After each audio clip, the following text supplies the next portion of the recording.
Hello, I am James Swanwick. I should say hello from my hometown of Brisbane, Australia, where I'm visiting at the moment. And on today's episode, you're about to hear from Alcohol Free Lifestyle's head coach, Victoria English, and the keynote speech that she gave at our January 2023 in-person retreat, which was held in Medellin, Colombia. So you'll hear some of our guests, most of whom were either current or former Project 90 clients. Project 90, of course, is our 90-day stop drinking process and community. We had about 30 folks fly in from mostly the US to spend 3 nights, 4 days traveling around Medellin, Colombia, where I have made one of my homes for the past couple of years. Beautiful country. It's about a 3-hour flight south of Miami. It's on an East Coast time zone, and beautiful people, wonderful culture. The instinctive feeling from people,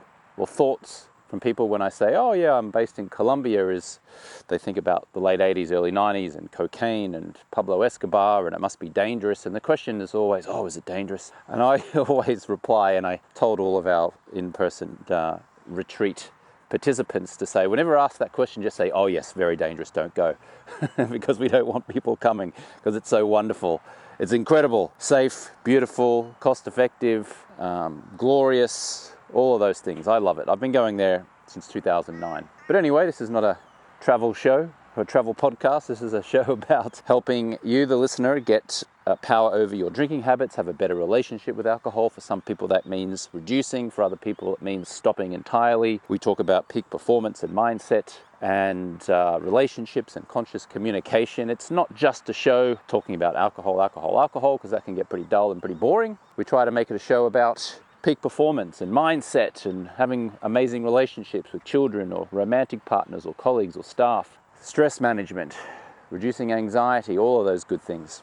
And today, Victoria English is going to be talking about the paradoxes of alcohol. So I'll play that talk in just a moment. You'll hear people in the background. You'll hear her conversing with those who were in this hotel conference room where we spent one of our days doing talks and speeches and listening to experts and playing some games. Really was a wonderful experience. We do this once a year, by the way. We have an in-person retreat. Last year, where did we do it last year? We did it in Austin, Texas in 2022, Medellin, Colombia 2023. We did it in Venice Beach, California 2020, just before the whole world went into lockdown with the pandemic. Not sure where we'll do it in 2024. If you've got suggestions, email me at james@alcoholfreelifestyle.com. Just a reminder, if you are someone who is finding life challenging, in part because of your drinking habits, and you would like to do something about that, finally get alcohol out of your life, then you might like to consider joining us in our Project 90 experience. It's mostly for entrepreneurs, executives, high performers, could be a real estate investor or developer, a physician, a health practitioner, salesperson. It's very much a professional kind of demographic, mostly folks in their 40s and 50s, some in their late 30s, some in their 60s. I've had a couple in their 70s. That's kind of the demographic. Maybe it's middle-aged. Would we describe that age as middle-aged? Not sure. Let's say 35 plus. And the way that we do that is through accountability, coaching, fun, the community of like-minded people, and having skin in the game, obviously. Everybody listening to me now can quit drinking on their own, but have you? Maybe for a little bit. Can you quit drinking long term on your own? Well, there could be an argument to say that if you could have, you would have, you haven't, so you can't. It's possible. Maybe you're stuck in the stop-start cycle, where you stop for a while, but then you return, and the slippery slope gets you, and that is frustrating. Maybe you want to be more present with your children or your spouse. Maybe you want to lose weight. Maybe you just want to feel better, have a brighter outlook on life as opposed to just meandering through life. Or maybe you feel like you're stuck in a rut that you cannot get out of. If that's you and you fit that demographic, then you can get more details about that experience at alcoholfreelifestyle.com/project90. If you go to that page, you'll see some video testimonials of people who've been in there. A lot of the people who've been in there have actually been interviewed on this podcast. If you're a first-time listener, if you scroll back to some earlier episodes, you'll find some interviews that I've done with various graduating Project 90 folks, and you can listen to their story and the transformation that they made. And if you do go to that page, alcoholfreelifestyle.com/project90, there is a link there where you can schedule a performance call. We call it a performance call, where you'll chat with one of our coaches for about 15-20 minutes. We'll just ascertain if you are a fit, and you can ascertain if we're a fit for you. And if it feels like we could be a fit, then our coaches will schedule you for a lengthier conversation with our enrollment director. So there is nothing to enroll in or buy on that initial 15-20 minute course, just an exploratory call. So you're invited to do that, but I would just stress, please only do so if you do fit that demographic that I just went over before, because we do curate a very specific community, and a lot of the effectiveness that we are able to help generate for our clients is because people can relate to the other members. So this is not an AA meeting where you're spending time with, teenage meth addicts who are holding up gas stations, for example. Of course, we support those people and I'll send them free resources, but that's not the community or the demographic that we choose to support. We choose to support much more of a sort of a more sophisticated, maybe higher educated, professional working set type of folk. That's who we choose to support. So anyway, that is enough from me. Let's play the tape here. This is the keynote speech of Coach Victoria English, who really is a wonderful, amazing, incredible transformation coach who supports all of our Project 90 clients. And this is her talk at our 2023 retreat from Medellin, Colombia. Victoria English.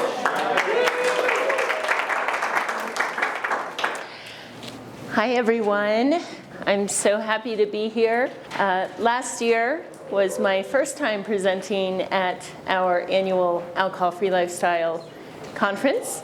This year it feels like I am back with old friends.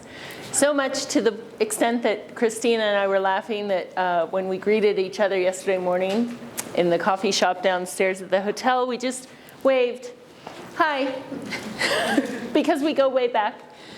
We spend hours together each week in this community.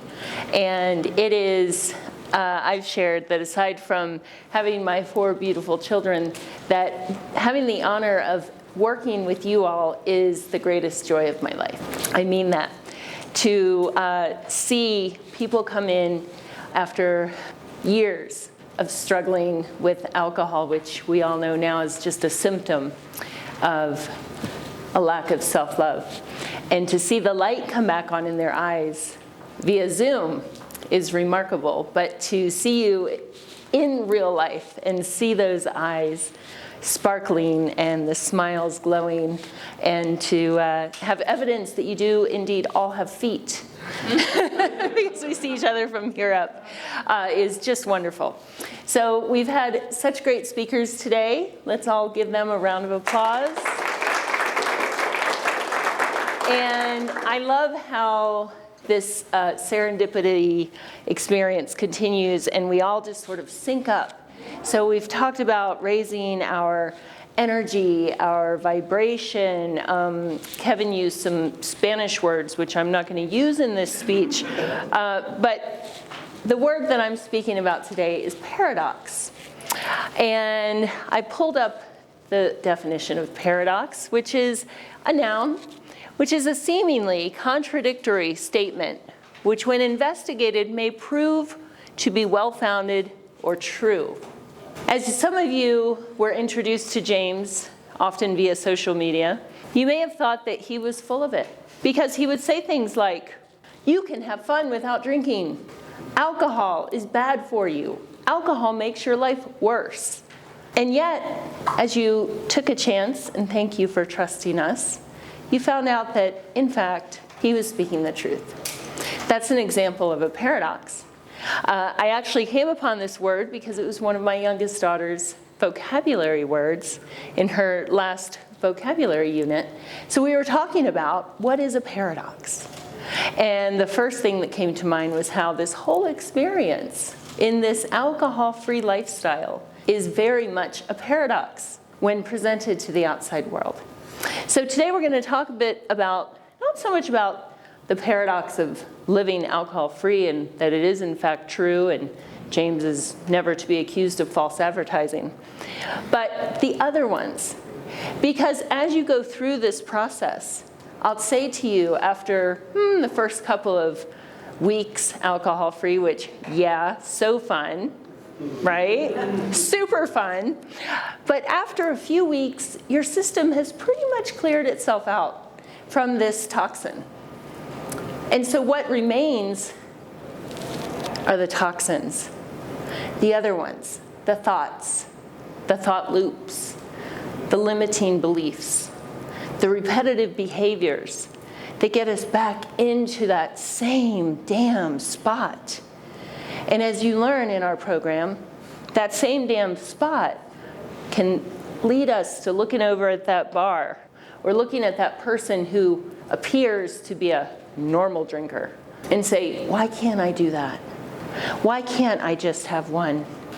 And then, damn it, James and I go ahead and teach you about the science that those neural pathways don't go away. But aha, there is hope. Because we have the power to form new neural pathways. You've probably heard me say over and over again, you can't plant fresh seeds in filthy soil.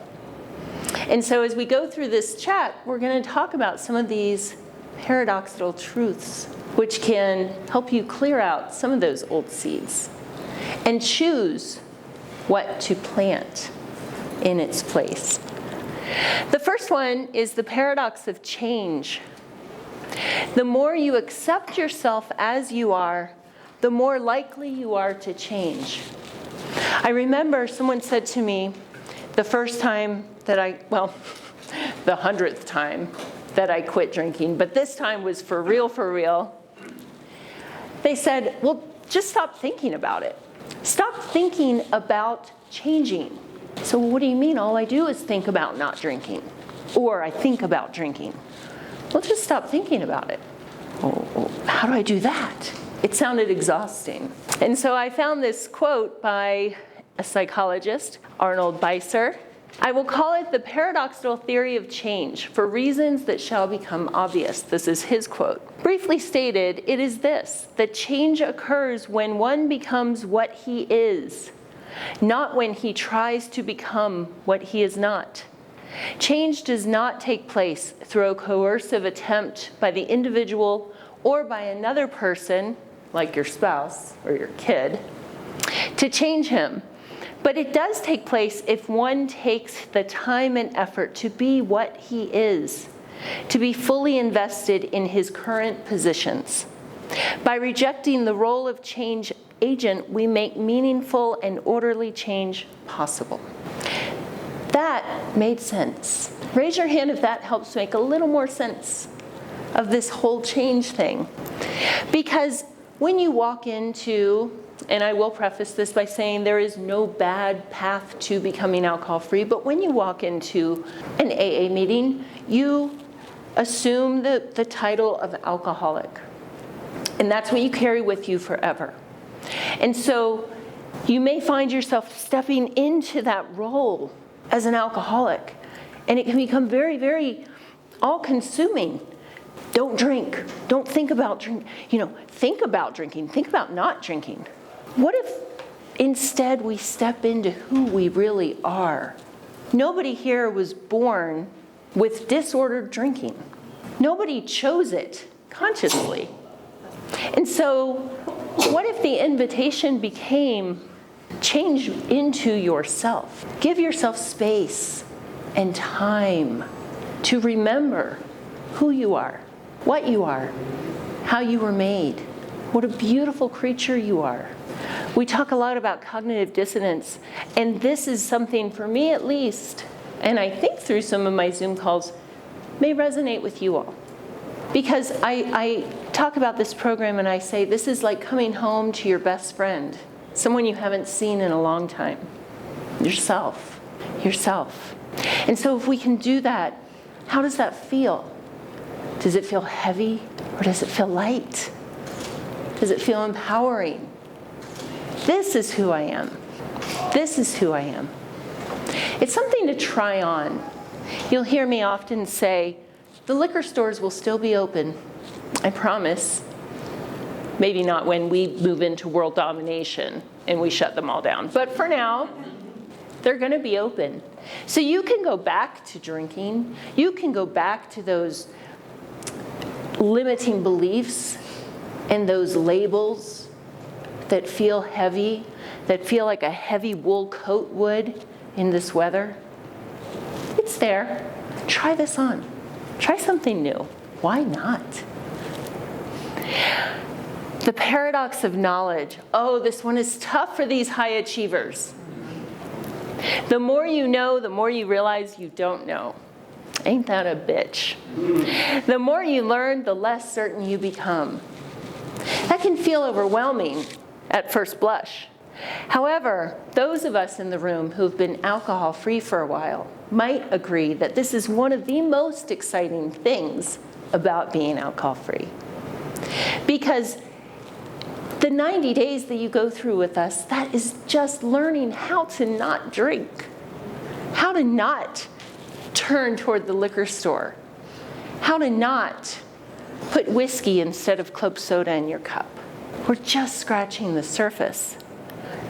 Would you agree, Kevin, that the further along you get into this, the more exciting it becomes because we realize how little we know?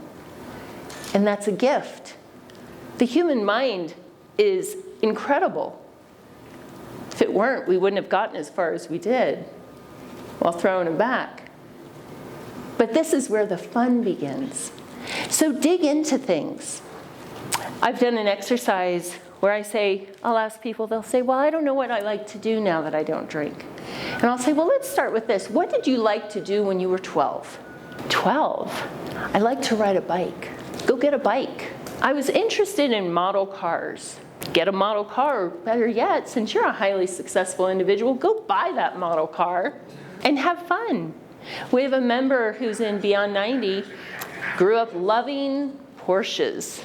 He bought a Porsche. Now he's a part of a Porsche club. A bunch of dudes and ladies who get together and talk about all things Porsche. Because 12-year-old Mike loved it. And 58-year-old Mike lives it. And so that goes for everything. That's why we geek out on all these articles. When I read for fun, I like to find out what's going on in the world of addiction. What are they doing? That's why we're so excited about this study. We're going to have proof. I love it. And you'll love it too. And it's okay to feel a little bit clueless in the beginning. Because alcohol spent a lot of time telling you who you are, what you like, what you get to do, who you get to be. And so hold space for yourself the same way that you would hold space for anyone in this room. When they'd say, I don't know what I'm doing. Just wait. And you will. And then you won't. But it'll be fun. The paradox of self-love. Who in here, when you were drinking, really, really wanted people to fully love you? Show of hands. If I could just be fully loved and accepted. Who in here fully loved themselves? Why do we think we have the right to ask others to fully love us when we loathe ourselves, when we don't know ourselves? It seems unfair that we would get upset at people for not loving us completely, for not accepting us for who we are, even with our drinking habit. Yet we never gave ourselves that gift. We never loved ourselves. Maybe during the first couple of cocktails, we would remind ourselves how great we are. Now we get to wake up and say, well, I'm not perfect, but I'm real, I'm authentic. And that is enough. That actually, like I said, I keep going back to playfulness and fun. It's fun. It's fun to be imperfect. So lean into it. Fall in love with yourself. If you're looking for that perfect relationship, that perfect partner, that perfect friendship, romantic or not, that perfect career, have it with yourself. It might take a little time, but thanks to not drinking, chances are you have a lot more. And so take your time, be patient, and love yourself. And then the most amazing thing happens. Because as much as you think you love your partner, your friends, your children, your dogs, your cats if you're one of those people. You're going to love them so much more in such a real and vulnerable and authentic way. The greatest gift that has come out of my non-drinking life is my relationship with my children. I was always a good mother, certainly adequate, certainly took care of their needs, met their needs, loved them, told them every day that I loved them, fed them nutritious food, got them to soccer and all the activities, did all the things. But my children know to their bones, to their soul, that they are fully loved by me because I'm alcohol-free and I am allowed to fully express myself. And we have come to a place in our relationship where I have expressed my sorrow that they saw that version of me. They understand that really had nothing to do with the real me. I'd fallen into the mommy wine trap. I didn't know what I didn't know. And it is the most beautiful part of this alcohol-free journey, aside from my other most important relationship, which is with myself. And without this relationship, I don't have any of the others. So not only am I showing them, am I able to love myself, but I am modeling something for my children which few people are modeled. How many of you saw that modeled growing up? Parents who loved themselves, not in a narcissistic, selfish way, but truly loved themselves, respected themselves, had dignity, lived authentically all the time.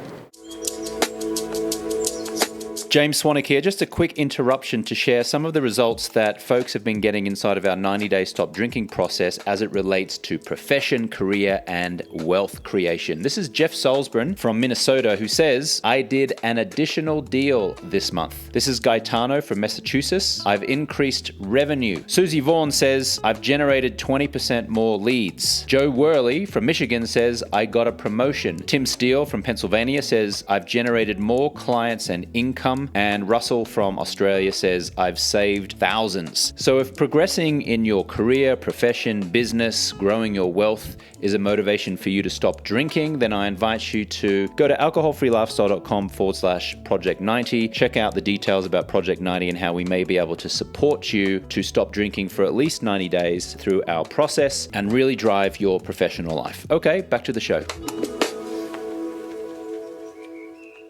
So sometimes we feel like, oh, why'd this happen to me? We are the lucky ones.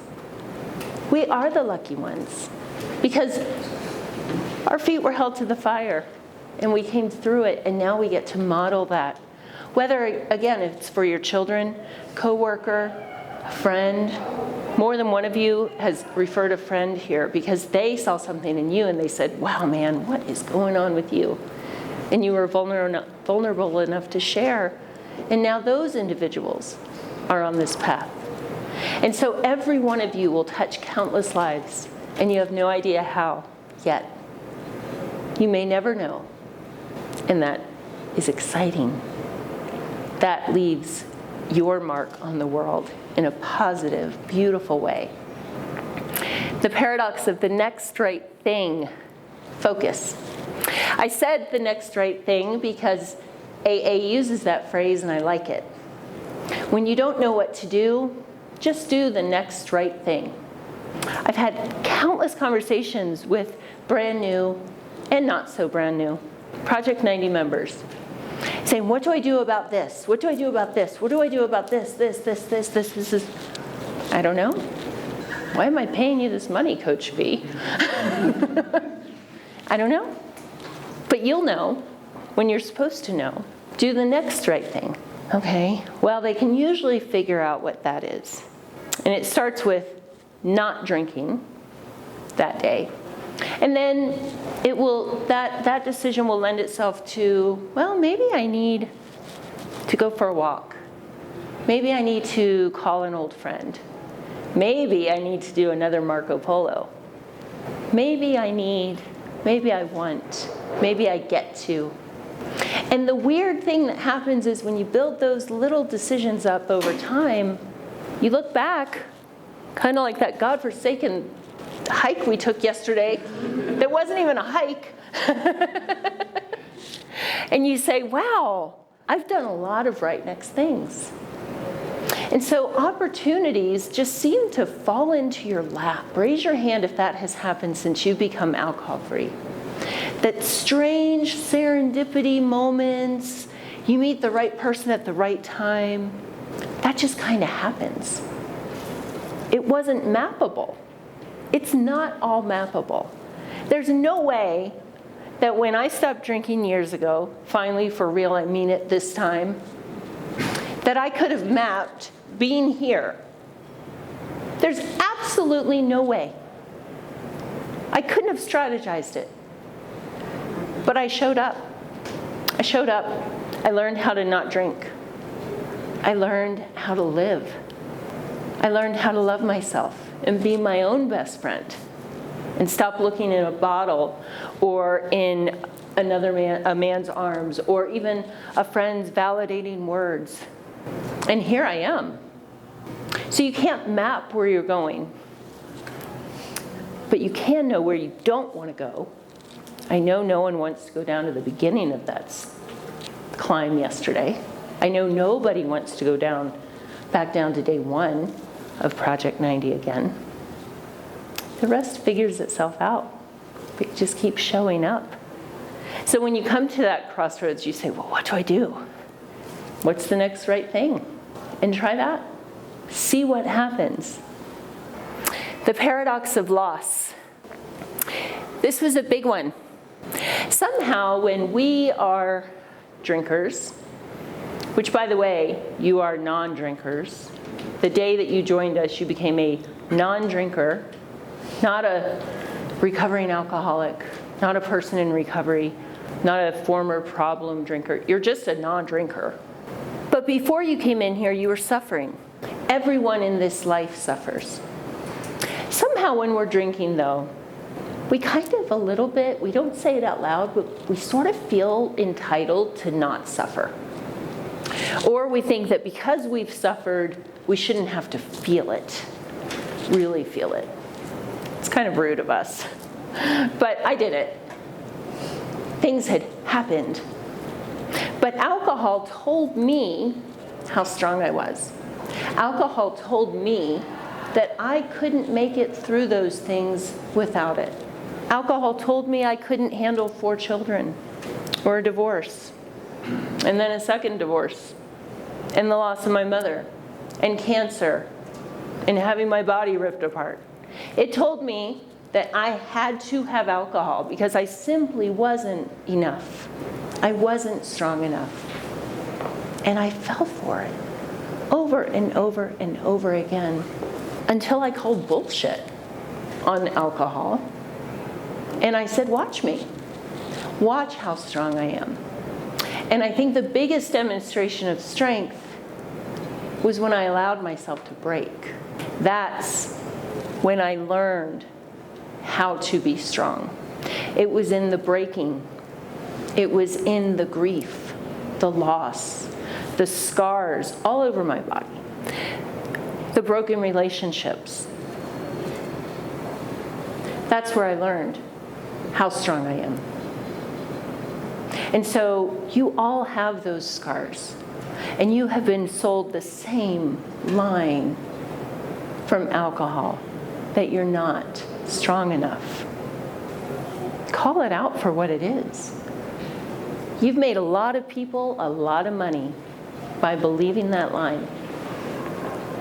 You've caused yourself a lot of embarrassment and a lot of shame.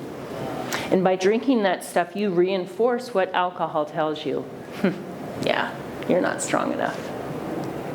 So get angry. Stand up. Americans, Australians, we come from grit. I was talking to Kurt about it on the bus yesterday. Grit. All of us have that lineage. So dig into it. Remember what you're made of. Let yourself break. What's the worst that can happen? That you'll cry? That you'll get angry? That's okay. It's all okay. Because just like that beautiful meditation illustrated, you then rise up. There's a Japanese art, kintsugi, which has become my favorite since cancer. It's the Japanese art where they take something beautiful and when it breaks, they put it back together with gold. And it actually becomes more valuable. Every human is an example of kintsugi if we allow ourselves to break, if we allow the potter to piece us back together with gold into something that truly is priceless. And finally, the paradox of imperfection. Anyone in here try to be perfect? I had a feeling. I know you people. The beauty of imperfection is it makes you perfect because it makes you real. Because if the potter took each of us and threw us down and we broke and we're glued back together with that gold, we'd all be different and beautiful and perfect. And so instead of exhausting yourself trying to be perfect, it's never going to happen. How's it working out, this whole perfection gig? Try on imperfection. Be messy. Be unsure. So what? Learn to laugh at it. Like I said, you can always go back to the old ways. Do you have anything to lose by trying on this messy, beautiful, perfectly imperfect version of you? Thank you.